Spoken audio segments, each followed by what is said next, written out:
오늘은 사무엘하 4장 말씀으로 함께 은혜 나누기 원합니다. 먼저 전장인 3장 말씀부터 살펴보려고 하는데요. 3장에 보면, 사무엘하 3장에 보면 이스라엘의 실권자인 군사령관 아브넬이 죽는 이야기가 나옵니다. 여러분, 지금 이스라엘은 두 개의 나라, 두 왕으로 나뉘어져 있죠. 유다 지파를 다스리는 누구 왕입니까? 다윗 왕. 한 지파를 다스리고 있어요. 그리고 나머지 11지파는 사울의 아들인 이스보셋 왕이, 사울의 넷째 아들이죠. 이스보셋 왕이 이스라엘의 나머지 지파를 다스리고 있습니다. 근데 이 이스라엘의 나머지 지파를 이스보셋이 다스리고 있는데, 사실 이스보셋은 아무런 힘이 없는 왕이에요. 힘이 없는데 사울의 군사령관인 그 아브넬이 이스보셋을 세워서, 이 아브넬이 힘이 있기 때문에, 실권자 힘이 있기 때문에 이스보셋을 세워서 지금 11개의 나라를 다스리게 하게 되는 것입니다. 그런데 그 아브넬이 죽는 이야기예요. 그러니까 사울의 가문이 쇠퇴하게 되는 것이죠. 이것을 잘 보여주는 구절이 사무엘하 3장 1절입니다. 우리 한번 같이 읽어보도록 하겠습니다. 시작. 사울의 집과 다윗의 집 사이에 전쟁이 오래매 다윗은 점점 강하여 가고 사울의 집은 점점 약하여 가니라. 아멘. 다윗의 집은 점점 강성해지고 사울의 집은 점점 약하여 간다. 그래서 이 과정이 3장과 4장에 나와요. 다윗은 어떻게 강하여져 가는지, 사울의 집은 어떻게 점점 쇠퇴하게 되는지, 이런 이야기가 3장과 4장에 걸쳐서 나옵니다.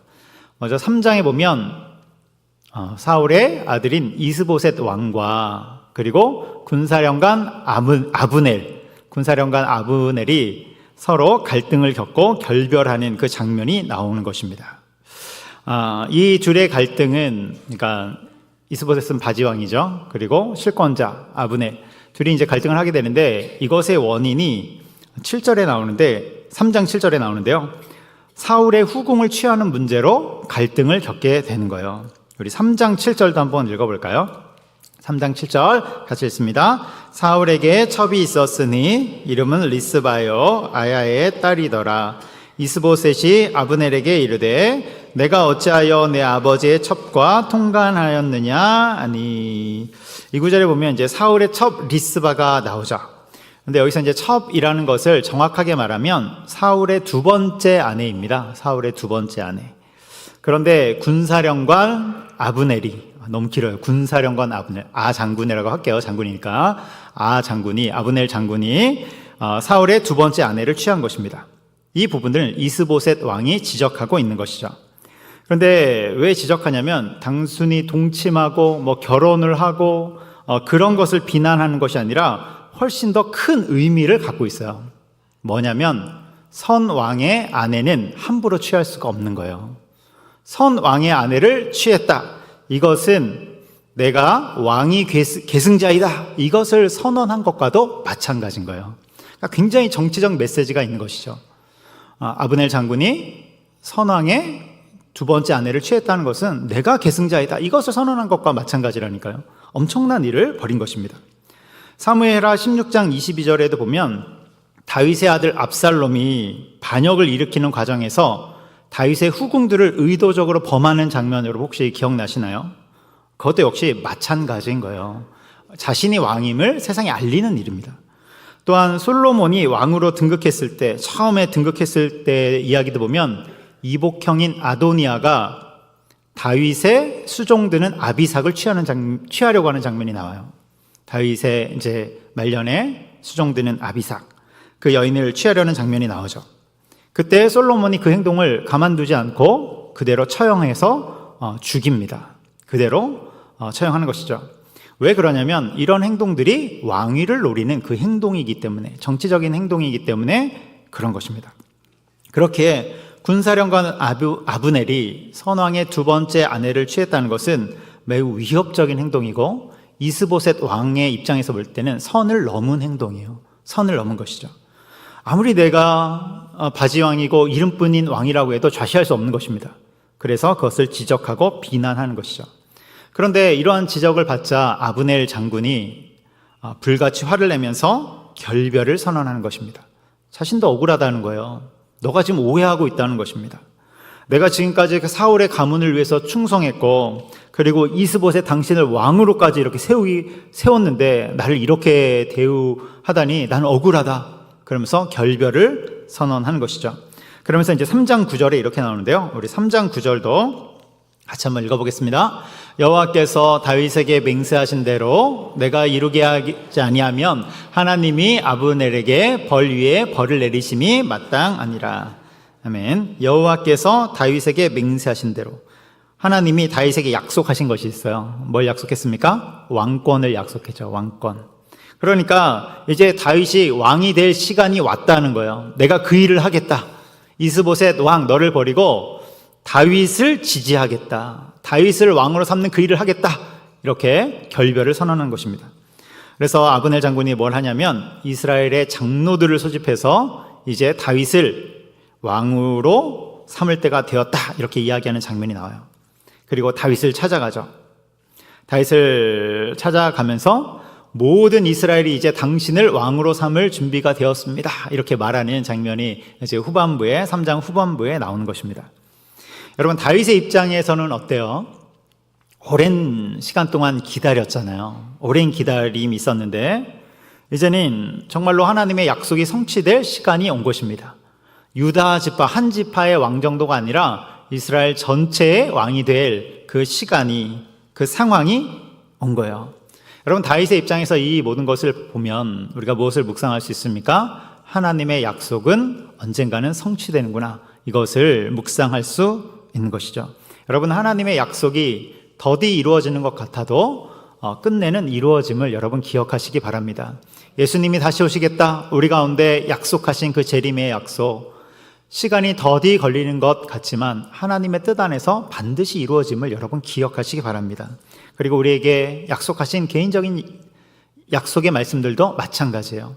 때때로 더디 오는 것 같지만 하나님의 약속은 반드시 이루어지는 것입니다.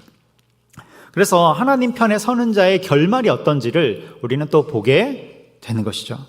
순간순간 과정에서는 여러 우여곡절들을 겪을 수 있지만 결국 하나님이 정해두신 결론, 그 약속 가운데 들어가게 됨을 보게 됩니다.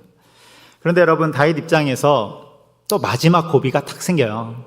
이게 딱 왕이 되면 좋은데 항상 바로 왕이 안 되죠. 마지막 고비가 있는 거예요. 마지막 고비.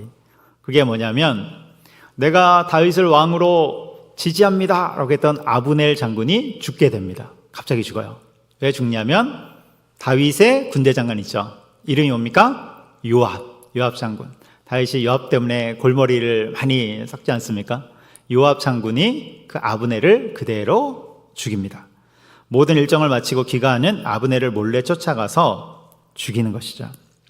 그런데 여러분, 이 일은 온 이스라엘 백성들에게 굉장히 오해를 불러일으킬 만한 행동이에요. 다윗이 아브넬을 죽였구나. 백성들이 이렇게 생각할 수 있단 말이에요.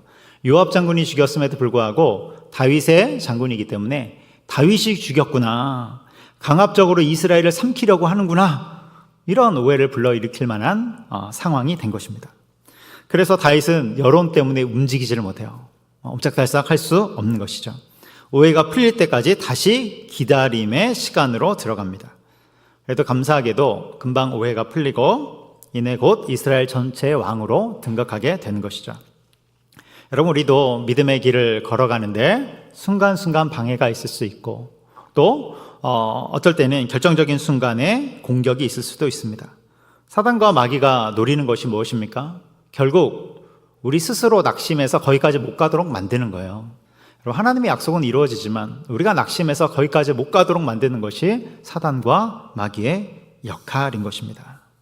그런데 여러분, 우리의 삶에 때때로 이러한 방해와 장애물과 영적인 공격들이 있다 할지라도 하나님의 결말을 바라보는 자들은 그 자리에서 다시 일어나 그 길로 걸어가게 됨을 여러분 믿으시기 바랍니다. 그래서 우리 산성의 성도님들은 하나님의 약속을 붙잡고 끝까지 그 길로 걸어가는 것입니다.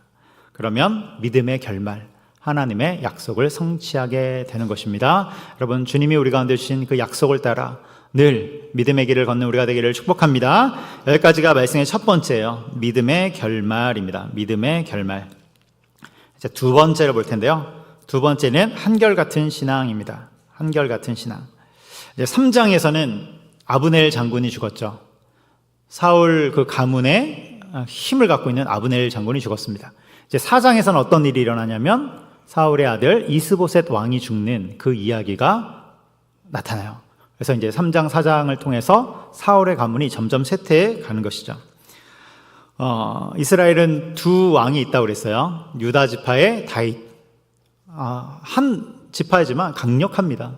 나머지 11개 지파의 이스보셋. 모든 것을 다 잡은 것 같지만 힘이 없어요. 그런데 이제 군사령관 아브넬 장군이 죽었기 때문에 그야말로 풍전등화이죠. 언제 쓰러질지 모르는 신세가 되었습니다. 요압이, 다윗의 군대 장관 요압이 가서 아브넬을 죽였잖아요. 그때 다윗에게는 굉장히 악재입니다. 이스라엘 백성들로부터 오해를 받을 만한 굉장한 악재에 들어갔어요. 그리고 실제로 이 일을 통해서 다윗이 잠시 위기에 몰리게 됩니다. 그런데 여러분, 더 위기에 처해진 인물이 있어요. 아브넬이 죽음으로 인해서 정말로 더 큰 위기에 처해진 인물이 바로 이스보셋 왕이 되는 것이죠. 그 이스보셋 왕의 그 정권이 유지된 이유는 오직 하나예요. 아브넬 장군 때문에 정권이 유지가 된 것입니다. 근데 아브넬이 죽었으니까 이제 뭐 끝난 거나 다름이 없죠. 그래서 4장 1절에서 이렇게 말씀합니다. 우리 4장 1절 말씀 같이 한번 읽어보도록 하겠습니다. 시작. 사울의 아들 이스보셋은 아브넬이 헤브론에서 죽었다함을 듣고 손에 맥이 풀렸고 온 이스라엘이 놀라니라. 아멘. 이스보셋이 어떻게 됩니까? 이스보셋 왕이 손에 맥이 풀렸고. 여러분, 이스보셋 왕도 놀라고 온 이스라엘 백성들도 놀라는 것입니다. 그렇게 정권이 흔들리는 거예요. 여러분, 정권이 흔들리면 이때 이제 배신자들이 나타나기 시작하죠. 배신자가 탁 나타나요. 그래서 이러한 타이밍에 부하들의 배신이 일어나는데 그 배신자가 바로 레갑과 바하나입니다. 레갑과 바하나. 이 레갑과 바하나는 이스보셋 왕의 장수들인데요. 그런데 이들이 배신해서 이스보셋 왕을 암살하는 거예요. 그 암살하는, 죽이는 이야기가 바로 4장의 내용이 되는 것이죠. 5절 이하에 보면 그 내용들이 구체적으로 나오는데요. 하루는 이스보셋 왕이 낮잠을 자고 있었어요. 왕궁에서 낮잠을 자고 있었는데 이때 몰래 침투한 레갑과 바하나의 장수가 그대로 살해를 한 것이죠. 죽인 후에 이들이 뭘 하냐면 곧장 다윗에게로 도망을 칩니다. 다윗에게로 향하는 거예요. 근데 암살을 했는데 가서 그냥 말하면 안 믿어줄 것 같으니까 증거품을 가지고 다윗에게로 향합니다. 이들 입장에서는 어떻게 생각했겠어요? 죽이고 이제 이스보셋 왕을 죽이고 증거품을 가지고 가니까 다윗이 기뻐할 것이다. 이스보셋 왕이 죽었으니까 너무나도 좋아할 것이다. 왜 그래요? 여러분, 다윗은 아무리 이스보셋 왕이 힘이 없다고 할지라도 함부로 할 수가 없어요. 사울의 아들이잖아요. 사울의 아들. 그래서 이들 생각에는, 레갑과 바하나의 생각에는 다윗의 가려운 부분을 자신들이 긁어줬다고 생각하는 것입니다. 그래서 밤새 달려서 다윗왕 앞에 서게 되는 것이죠. 여러분, 레갑과 바하나의 행동을 보면 좋은 말로 하면 머리가 잘 돌아가는 것입니다. 돌아가는 판세를 잘 읽은 거예요. 그런데 나쁜 말로 하면 그 머리가 어떤 머리예요? 잔머리죠, 잔머리. 잔머리를 굴린 배신자가 되는 것입니다.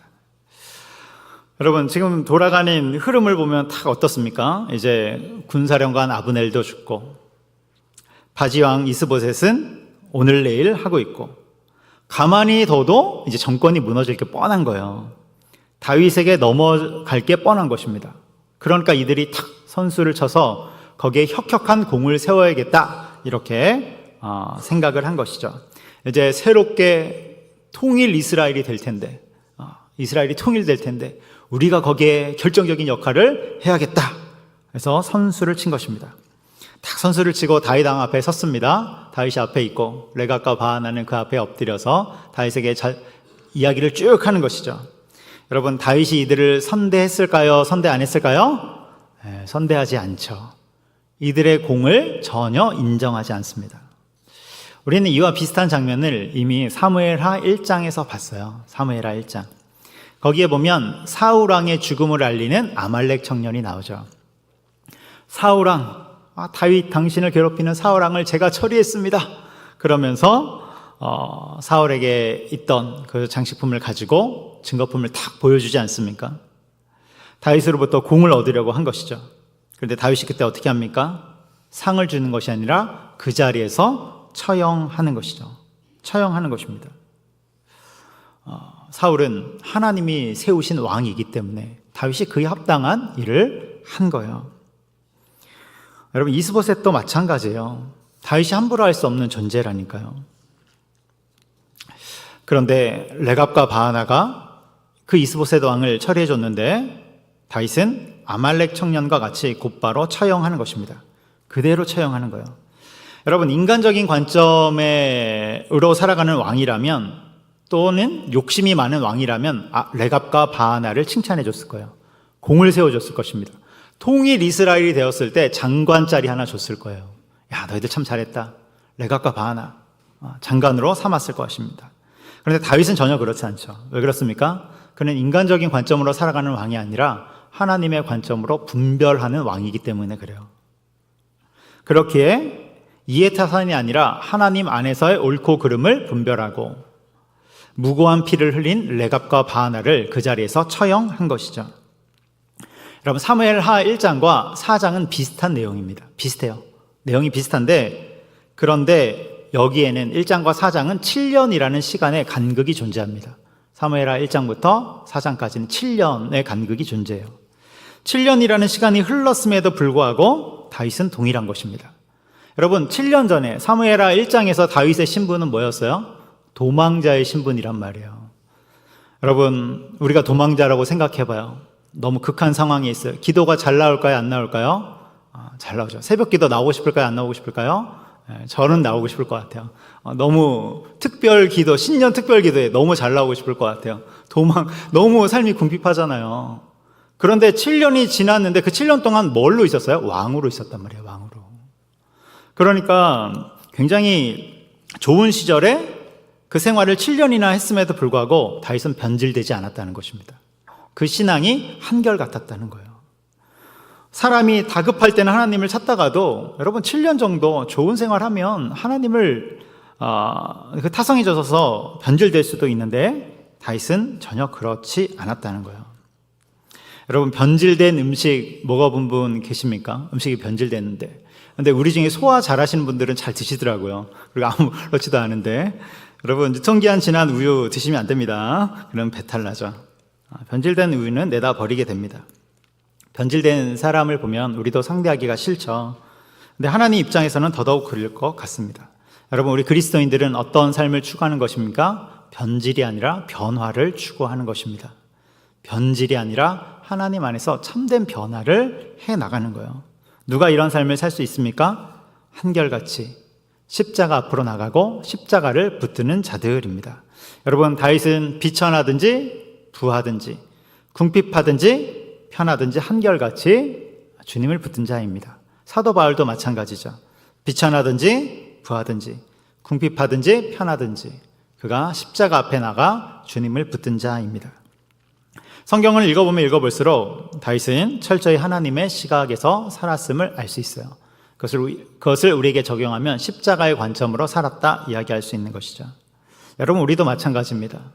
우리가 혹 어려운 순간, 비천한 순간에 있든지 부한 순간에 있든지 궁핍하든지 잘 나가든지 여러분, 십자가를 붙들 때 변질이 아닌 변화의 신앙으로 나가는 줄 믿으시기 바랍니다. 그리고 십자가를 붙들 때 한결같은 신앙으로 나아가게 되는 것입니다.